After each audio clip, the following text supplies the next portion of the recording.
I was born after 2000, specifically in 2004. I grew up in a generation when games were sold in stores, actually physical stores. Some might remember this and feel nostalgic, but that's how it really was. You'd go to a store with your money, buy a disc, come home, insert it into your computer, and wait for it to install. Installation speed was pretty slow, taking around 3 to 4 hours, and sometimes we'd pretend not to care just to make the progress bar move faster. After installation, you'd pray the game would run. There were times when the game wouldn't run, and I was disappointed when that happened. But when it did work, I could play all day and all week, wandering around the map in GTA Vice City, killing NPCs in Battlefield 1942, or playing through Far Cry. There were many other games I haven't mentioned, but I've been a PC gamer since childhood. I loved it and enjoyed it. I could play any game that was on my computer. If a game didn't run on my setup, I'd play at a relative's house. If I'm not mistaken, they had a GTX 650 back then. I'd come home from school still in my uniform and play Need for Speed Most Wanted or GTA 4 on their computer, because those games wouldn't run on mine. But as I grew older, I lost the ability to play all day. I no longer get the same enjoyment from gaming as I used to. Back then, I'd enjoyed myself even playing old games on a lagging computer. Now, even though I have a powerful PC that can run almost all the latest games, I can't sit and play for more than half an hour, even with the older games. I spend more time choosing a game on Steam than actually playing it. I'm sure all gamers around the world face this problem, but why? Why can't we enjoy games like we used to? Have games changed, or is it because we've grown up? Well, today I'm gonna tell you what the real issue is and how to solve it to enjoy games like before.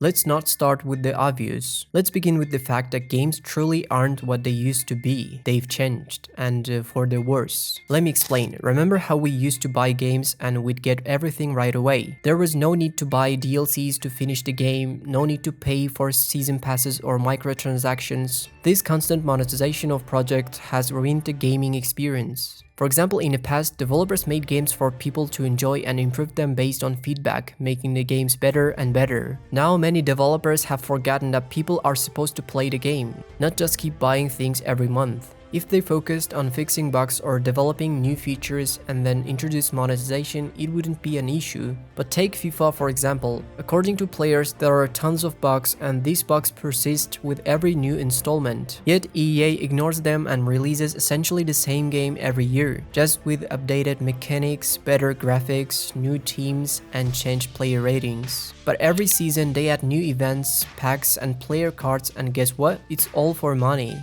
And don't even get me started on online shooters like Fortnite, Destiny 2, and Apex Legends. They've become cash cows for developers with no originality, no enjoyment, no bug fixes, and no new modes. Just season passes and loot boxes every time. It was also a mistake to introduce mechanics that force gamers to keep coming back to the game. Games now use mechanics that create a fear of missing out, often through time-limited events, exclusive rewards, or skins that can only be obtained during a specific period. This system is called the fearing of missing out, or FOMO. FOMO has ruined the psychology of gaming, making it feel no different from work or school. Games should be made for fun and to help you escape from other thoughts, allowing you to play when you want without being tied to a schedule, even in a game. But this system has ruined that. Now when you are at work or school, you're not thinking about continuing the storyline or the intrigue the game created. Instead, you're thinking, I need to be home at a certain time because a new skin or loot box with exclusive rewards is being released, and you are worried about missing out. This has also led to a rise of mobile gaming, which has somewhat overshadowed PC gaming. It's easier for people to play on their phones to make sure they don't miss out on a reward since they always have their phone with them, whereas you can take your PC everywhere. Additionally, many young developers prefer to create mobile games because it's easier and they don't have to compete with big companies in the gaming industry. But these monetization problems aren't the only thing that separate modern game from the old ones. Another reason for this shift is that AAA games today are made by big companies, whereas in the past they were made by one or two people who were genuinely passionate about creating games. And let's face it, many developers have completely given up on a single-play story games. There aren't many story-driven games today that the whole world talks about, or sandbox games like Minecraft, which was groundbreaking in its genre. Sure, you can argue that everyone is talking about GTA 6, but GTA isn't something new. It's just the new installment of a franchise that was created years ago. People were genuinely amazed by the first GTA, the first Battlefield 1942, or the first horror game. Even Minecraft, as I mentioned, was the first of its kind in its genre. You could lose yourself in these games all day and forget about your life. It's a shame we haven't seen games like that in a long time, and I hope it's only temporary.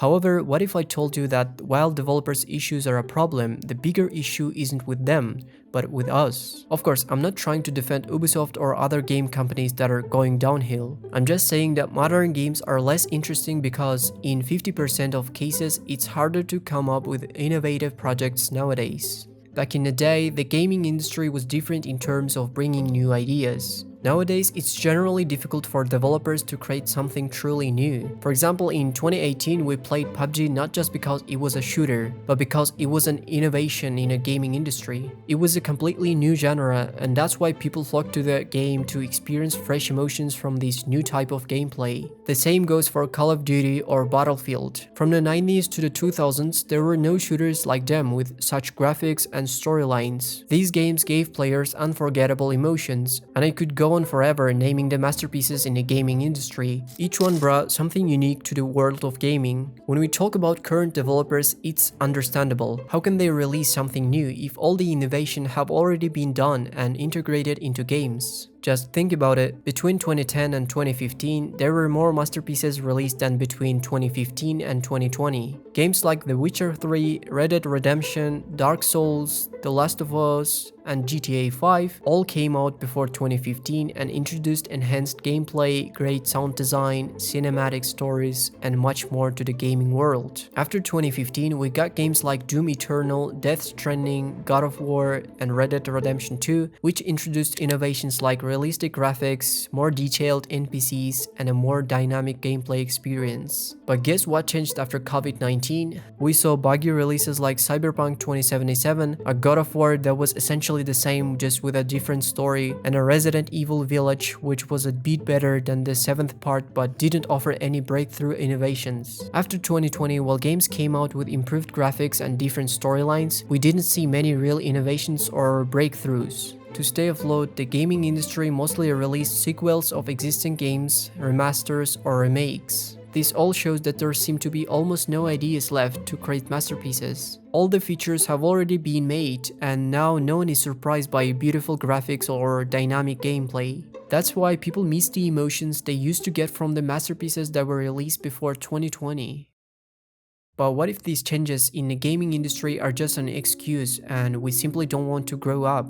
When you were younger, games might have seemed more exciting, beautiful, or interesting because they offered something new and unusual. And the first time is always the most exciting. As time passes, your interests change, and a game that once brought joy may not trigger the same emotions. There is a growing need for something deeper or more meaningful. For example, games based on simple actions like Prototype, Far Cry, or Doom might have been fun when you were younger, but over time these games may feel ordinary, and because many games have similar gameplay, they become boring. Or maybe as you age, you gain more responsibilities like work, studies, or family, and you have less time for games. Every free moment feels more precious, and you want to spend it on something truly worthwhile. As a result, games that require a lot of time or don't provide quick gratification can feel dull. If before you could easily spend an entire day playing a game, now it's hard to find a game a few hours. So games with a slow start or long learning curves can quickly become tiresome. But are you doomed? Are you destined to be an adult who can no longer enjoy games? No, any problem can be solved if it's solvable, and if it's not, why worry about it? In this case, it can be solved because we're all still like kids, not knowing what to do in this world. We're like children pretending to be adults. It's not about nostalgia, there are just some things you need to fix to enjoy games again. And now I'll give you some useful advice.